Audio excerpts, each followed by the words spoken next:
The work from home trend seems to be here to stay. But how does it affect women in the workforce? A New York Times article examines how it has allowed more women to stay in their careers, but also how it could make it harder for some to get ahead. So joining us now with more is Sarah Kessler. She is the author of the article and the editor of the New York Times Dealbook newsletter. Thanks for joining us. This is actually a conversation that Vlad and I have often, not necessarily about women, but about the pitfalls of not going into the office and not having that FaceTime, right? So how is the dynamic of remote work impacting women's roles in the workplace?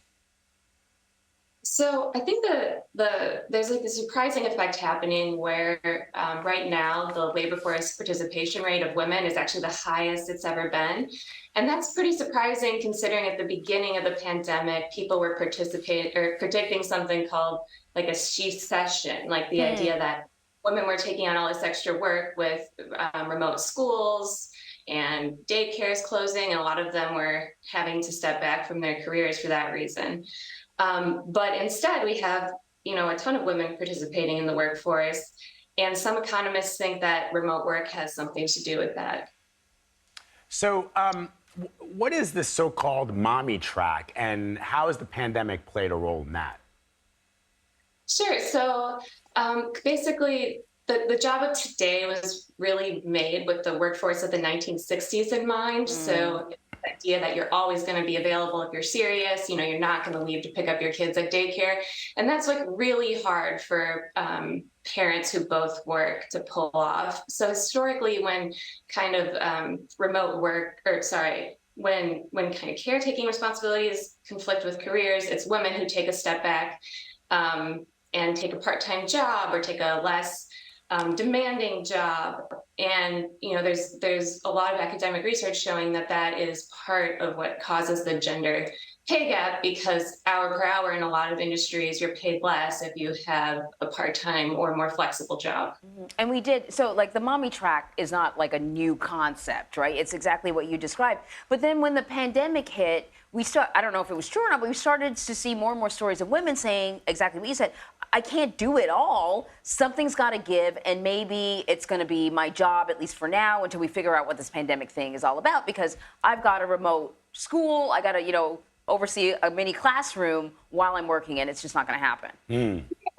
So the surprising effect kind of the pandemic and women staying in the workforce is that there was like a little bit more flexibility by default. Nobody knew if you're picking up the kid at 5 p.m. And it was fathers and executives and people without children all working at home. So it wasn't necessarily seen as this accommodation that was for less serious people, which is how kind of work has been seen in the past.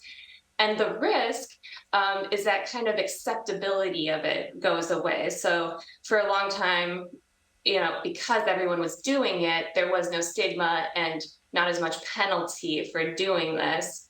But there's a chance that people could start to see it this way as, if you're really serious, you come into the office. And in that case, people without caregiving responsibilities, which are men who are married to people who are not homemakers or who have not taken a step back, and women who have kids will be less likely to go to the office. And that could be a way that you fall behind in your career if employers are thinking of you as less serious for that reason. See, I was hoping that this would actually lead to some sort of cultural shift. Yeah. Right? I thought it would. Yeah, because remember for a time there, they were like, what we realized? We have too many meetings. So let's stop with the meeting. It's a big shift. We're not doing as many meetings now, right? And that people would sort of get that as long as you're getting your work done, you're a valuable employee. But I guess, as long as the people who are actually sort of making the rules don't like to come into the office, then it's going to be hard to get them to shift the rules for everyone else. Yeah, I think you're right that it really is a cultural thing, because there's plenty of evidence that shows that working more hours and being seen more at the office doesn't necessarily make you a better worker, a more productive worker. There's all sorts of ways to combine, like working at home and working at the office. If employers think about it in a different way, it doesn't have to be that they let everybody work remotely all the time.